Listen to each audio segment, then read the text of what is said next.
Pemirsa, video dugaan rekayasa dengan menayangkan konten perbuatan asusila yang tayang di kanal YouTube Gus Idris viral di media sosial. Banyak pihak menyebutkan bahwa video tersebut tidak pantas dipublikasikan dan melanggar Undang-Undang ITE.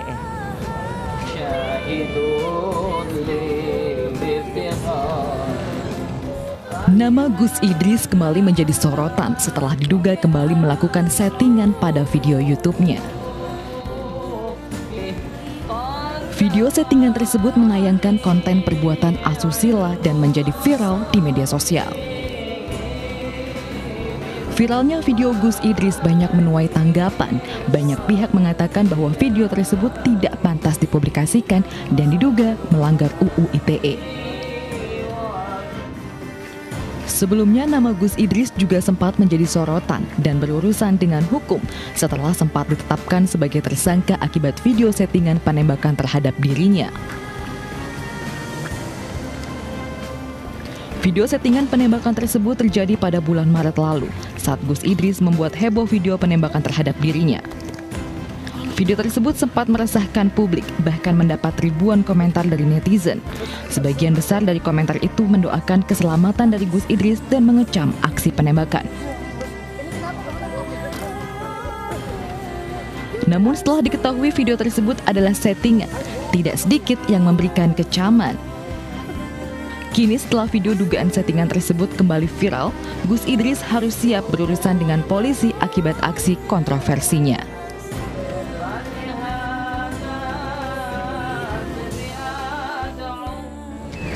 Rekayasa video demi konten yang berulang kali dilakukan Gus Idris mematik kontroversi. Lantas apa motif seorang ulama melakukan hal tersebut?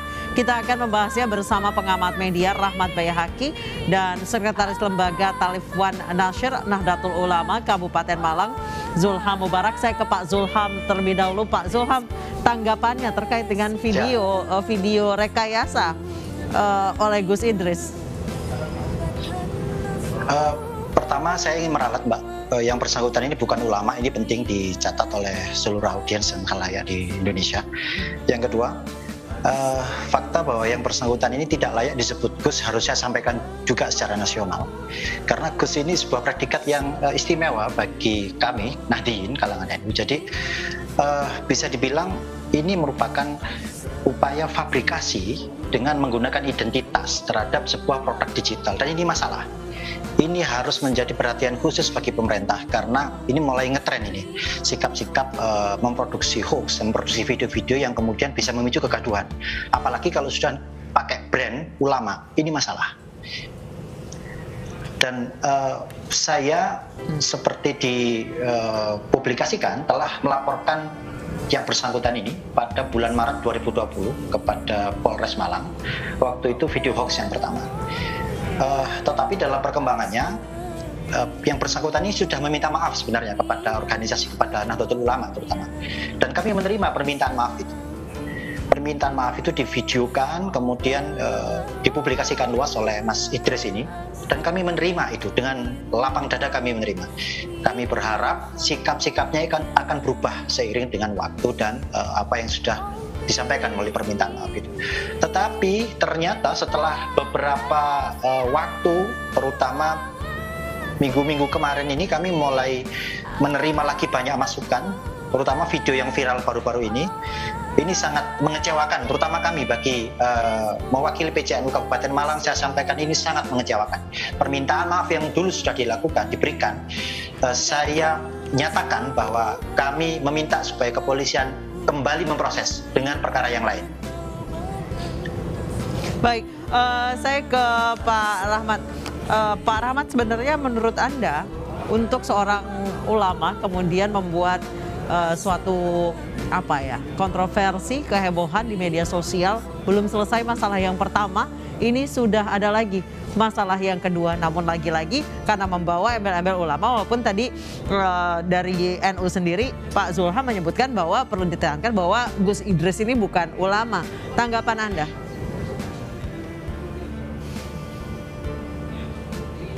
Baik, Pak Rahmat boleh di-unmute, Pak? Oke, baik, maaf. Siap. Saya ulangi lagi bahwa sebetulnya ini terjadi bukan hanya pada ulama, ini bisa terjadi pada siapapun.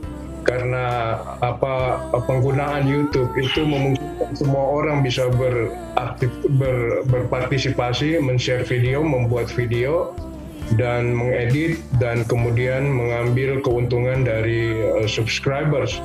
Dan kalau misalkan kita perhatikan bahwa awal dari keinginan masyarakat untuk berpartisipasi di YouTube adalah ingin menunjukkan eksistensi yang kemudian berimplikasi kepada popularitas dan kemudian berimplikasi kepada insentif. Dan insentif ini yang kemudian menjadi banyak sasaran daripada YouTubers ya, para pengguna YouTube, para pembuat konten dengan berbagai macam tujuan. Yang penting mereka mendapatkan insentif tadi, dan insentif bukan hanya terkait masalah berapa jumlah uang yang mereka dapatkan dari subscribers, tapi juga social insentif, kemudian political insentif, dan cultural insentif. Itu juga bagian daripada apa yang diinginkan oleh para pengguna YouTube. Baik, Pak Rahmat, kalau Anda melihat orang yang membawa-bawa embel-embel ulama seperti yang dilakukan oleh Gus Idris ini, bukankah seharusnya memiliki tanggung jawab yang lebih berat dalam menyampaikan kontennya?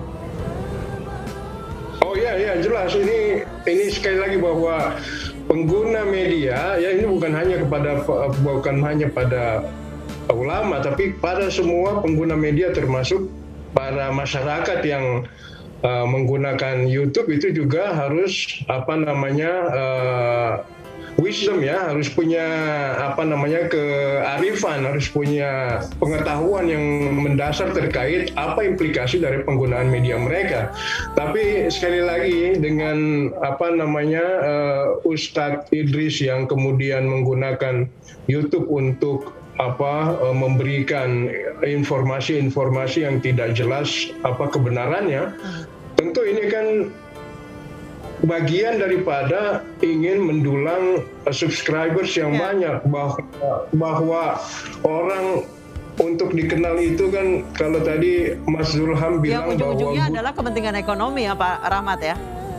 Oh iya, bukan hanya ekonomi, tapi juga ada culture political incentive. Political incentive itu penting ya buat para ulama, misalkan ketika namanya besar dan kemudian memiliki pengaruh. Maksud saya pengaruh adalah banyak subscribers, maka di dalam iklim demokrasi subscribers itu adalah peluang besar untuk mereka yang ingin misalkan mencalonkan menjadi kepala desa, menjadi DPRD, menjadi anggota DPR. Kalau misalkan Gus Idris tidak ingin mencalonkan sebagai politisi, paling tidak kalau misalkan dilihat dari videonya yang ditembak kemudian tidak meninggal, kemudian bisa melepaskan orang yang dalam tanda petik tadi ya, tidak bisa melepas dari hubungan badan misalkan, itu kan dilihat sebagai sesuatu yang magis dan menjadi daya tarik bagi para politisi yang ingin mencalonkan dirinya. Dan ini yang kemudian saya maksud sebagai political incentive. Dia akan mendulang keuntungan bukan hanya uang tapi juga sosial dan political incentive tadi. Baik, saya kembali ke Pak Zulham. Pak Zulham, yang ditampilkan YouTuber Gus Idris ini sebenarnya adalah dia mengatakan bahwa ini adalah untuk kepentingan edukasi dengan menggambarkan ilustrasi. Menurut Anda dengan ilustrasi seperti itu kemudian ditayangkan di YouTube sebagai salah satu konten, apakah pantas? Meskipun dia bilang adalah edukasi dan dia mengatasnamakan diri sebagai ulama. Harus saya sampaikan bahwa problem dari bangsa ini pertama literasi digital. Kita ini belum terliterasi digital dengan baik, sehingga banyak sekali konsumen dari produk-produk yang diproduksi oleh seorang aktor yang bernama Gus Idris ini. Saya sampaikan bahwa Gus Idris ini pernah disampaikan kepada kami di PCNU Kabupaten Malang adalah brand. Jadi bukan melekat kepada sebuah predikat yang kemudian diketahui sebagai bagian dari gerakan kita sebagai Nahdliyin. Bukan. Gus Idris Official atau Gio ini brand dan dia YouTuber. Ini harus dipertegas.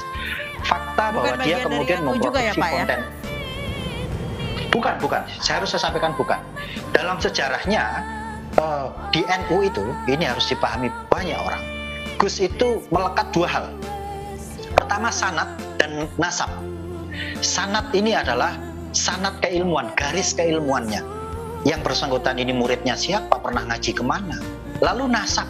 Nasab ini anaknya siapa? Anaknya kiai siapa? Kemudian apakah dia pernah bapaknya punya pesantren, kemudian mengelola pesantren. Nah, yang kami teliti di Kabupaten Malang, kami datang ke lokasi ke rumahnya, yang disebut dengan pesantren ini adalah sebuah tempat di mana di sana dilakukan pengobatan.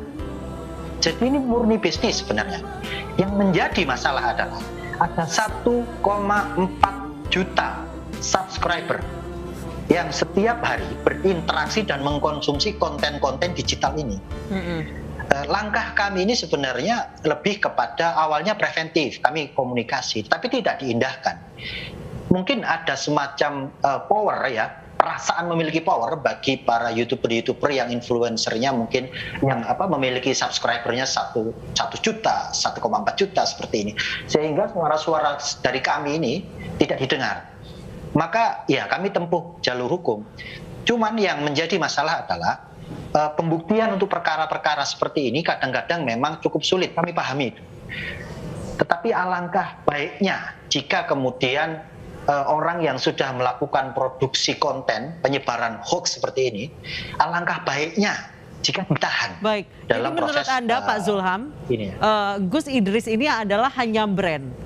Jadi dia sama sekali tidak berhak menyandang status Gus karena tidak memiliki keterkaitan apapun dengan orang yang menyandang status itu, Pak Zulham. Betul. Baik, tidak ada kaitannya sama sekali pun dengan Nahdlatul Ulama?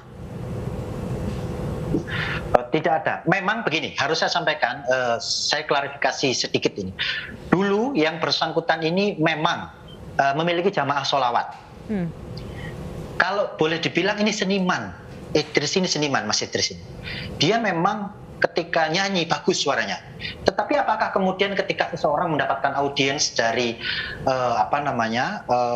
seni dalam Islam, kemudian dia memiliki panggung, lalu kemudian dielulukan menjadi seseorang yang sakti mandraguna seperti dalam videonya. Ini kan unik masyarakat kita ini. Dan yang bersangkutan ini bermain-main di ruang-ruang tipis itu. Harus saya sampaikan untuk video kedua ini, dia menulis disclaimer dalam postingannya di YouTube. Bisa dicek, itu ada disclaimernya bahwa ini adalah untuk kepentingan. Tetapi apakah kemudian disclaimer itu menggugurkan kewajiban dia untuk memberikan informasi yang pas, yang sesuai bagi masyarakat luas? Ini yang menjadi PR bagi masyarakat, bagi para pemimpin kita, pembuat perundangan, agar kemudian memberikan ruang-ruang, agar tidak kemudian besok muncul lagi ulama seperti yang kemarin baru saja bermasalah juga, saudara Nur Sugi itu yang kemudian bermasalah hukum juga. Ini kan repot, kita akan terus dihadapkan dengan orang-orang seperti ini. Pak Zulham, kapan rencananya Anda melaporkan Gus Idris ini ke polisi? Saya adalah mewakili organisasi sudah melakukan pelaporan, Mbak. Iya. Maret 2020 kejadian. Kami sudah melaporkan, beberapa bulan lalu sudah terlapor, dan statusnya yang bersangkutan ini sekarang adalah tersangka. Dia ini tersangka. Bisa dicek ke Polres Malang. Dia ini tersangka. Tetapi menjadi unik kalau kemudian tersangka dalam proses produksi video hoax, memproduksi lagi produk yang sama. Dan ini menurut kami sangat menistakan ajaran agama Islam. Bagaimana bisa kemudian dakwah di depan seseorang yang melakukan perzinaan misalnya, dan ketika viral dia mengklarifikasi bahwa ini hanya untuk kepentingan edukasi. Ini sangat tidak sesuai dengan kriteria etika, karena al-adabu fauqal ilmi, jadi adab ini harus di atas ilmu. Ini penting sekali untuk jadikan catatan bagi audiens, terutama bagi konsumen 1,4 juta viewernya ini masalah.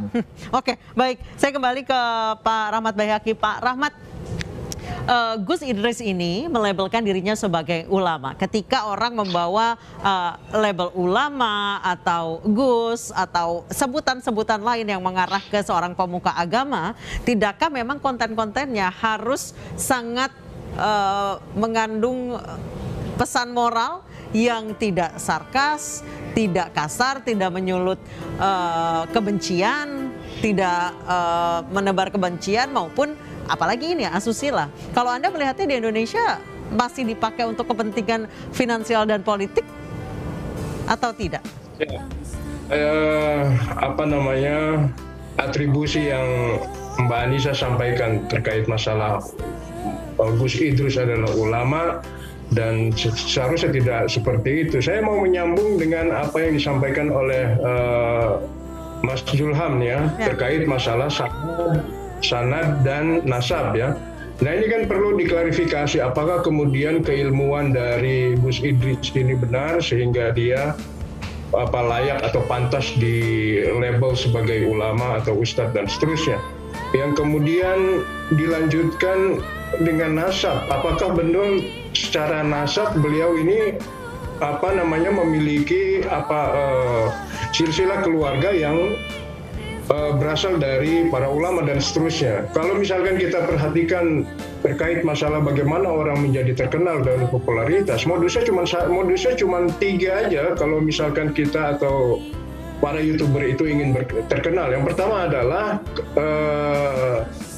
prestasi yang tadi mungkin disampaikan oleh Mas Zulham itu adalah kalau di dalam bidang ulama adalah nasab sanad keilmuan. Prestasi ini harus dicek, dan yang mencek dan yang menjustifikasi itu adalah orang-orang yang memiliki kualitas yang sama. Jadi kalau misalkan Mas Zulham mau disebut sebagai ulama, harus mendapat predikat ini dari teman-teman ulama yang lain, kemudian dari para jemaah dan seterusnya. Yang kedua adalah keturunan. Keturunan ini penting ya, bahwa misalkan Ibas, anaknya Pak SBY, dia terkenal kan bukan karena dia sebagai Ibas, tapi karena dia sebagai anak mantan seorang presiden atau dulu bapaknya sebagai presiden dan seterusnya. Jadi orang terkenal itu ya Mbak Anissa. Yang pertama adalah keturunan, siapa dia, dan yang kedua prestasi ya. Prestasi ini banyak di bidang olahraga, misalkan ada. Menurut Anda sekelas Gus Idris sudah berprestasi kemudian layak menyandang predikat Gus atau ulama?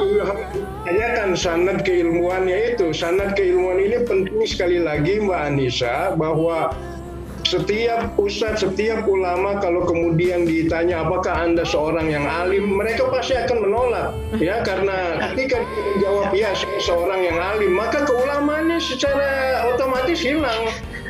Yang ketiga, ini yang ketiga Mbak Anissa yang penting, yang mungkin dilakukan oleh orang-orang yang seperti dilakukan oleh Pak Idris ini adalah atribusi. Atribusi ini penting. Atribusi mendapatkan perhatian orang yang sehingga mereka melakukan bizarre and outrageous, melakukan sesuatu yang di luar akal sehat. Jadi dia nggak berpikir masalah rasional atau masuk akal atau tidak. Yang mereka pikirkan adalah bagaimana mendapatkan like, mendapatkan subscriber yang banyak, sehingga dia berani melakukan apa-apa yang bisa jadi itu bertentangan dengan logika agama, bukan hanya dengan logika orang sehat, tapi logika agama. Dan ini perlu dilakukan untuk misalkan itu tadi bisa menembus subscribers dan viewers yang banyak. Dan ingat sekali lagi bahwa ini semua ya bermuara kepada popularitas, yang kemudian popularitas itu akan mendatangkan insentif. Tidak hanya insentif terhadap financial insentif, tapi juga social and political insentif. Dan itu yang perlu diperhatikan. Dan saya pikir semua kita para pengguna YouTube ya, para pengguna sosial media sudah bisa semakin hari semakin cerdas untuk kemudian bisa mengakses dan bisa memvalidasi informasi, apakah ini informasi yang baik atau tidak dan seterusnya. Dan tentu saja apa yang dilakukan oleh Ustadz Idris ini bukan pertama oleh YouTuber. Ada banyak ya, ada jutaan orang itu melakukan hal-hal yang ekstrim yang tadi saya sebutkan, bizarre and outrageous ya, di luar dari akal sehat, di luar dari sesuatu yang bisa diterima oleh, dan inilah yang kemudian bisa mengejar viewers ya. Dan tentu saja apa yang dilakukan oleh Gus Idris ini saya kategorikan sebagai bizarre and outrageous, di luar dari akal sehat. Dan ingat bahwa Madonna, artis terkenal, ketika namanya terpuruk juga melakukan bizarre and outrageous dengan lari dengan pakaian yang sangat minim, lari pagi ya, jogging dengan pakaian sangat minim. Sex Pistols di Inggris misalkan melakukan ketika penggemarnya turun, dia kemudian mengajak penggemarnya untuk membakar gereja. Ini banyak dilakukan di luar negeri ya, di di Indonesia bahkan ada dosen yang pernah bikin video bertarung di jalan itu kan mau cari jalan pintas untuk mendapatkan popularitas. 15 minutes fame itu ya, Pak Rahmat ya. Betul. Baik, saya kembali ke Pak Zulham. Pak Zulham, sejauh ini latar belakang Pak Idris atau yang dikenal Gus Idris ini sebenarnya siapa sih di Malang? Di Malang yang bersangkutan ini santri, ya saya bilang santri ya, karena pernah ada di beberapa pesantren. Tetapi kemudian dulu dia berbisnis dengan, saya sebut berbisnis karena ada unsur finansial di sana, berbisnis dengan dari panggung ke panggung dia mendapatkan popularitas. Nah kemudian setelah di sini mungkin popularitasnya turun, dia berpindah ke Blitar waktu itu. Kemudian setelah di sana mendapatkan popularitas, dia pulang lagi ke Malang. Dan ketika pandemi, ini adalah salah satu contoh orang yang diuntungkan oleh pandemi. Ketika pandemi terjadi, mulai merintis produksi video di YouTube dengan konten-konten yang gaib, yang mistis. Sebagai seorang ahli metafisika, mungkin begitu ya saya simpulkan. Karena di sana dia kemudian memproduksi konten-konten yang menarik dan lain-lain yang saat ini digemari oleh banyak orang.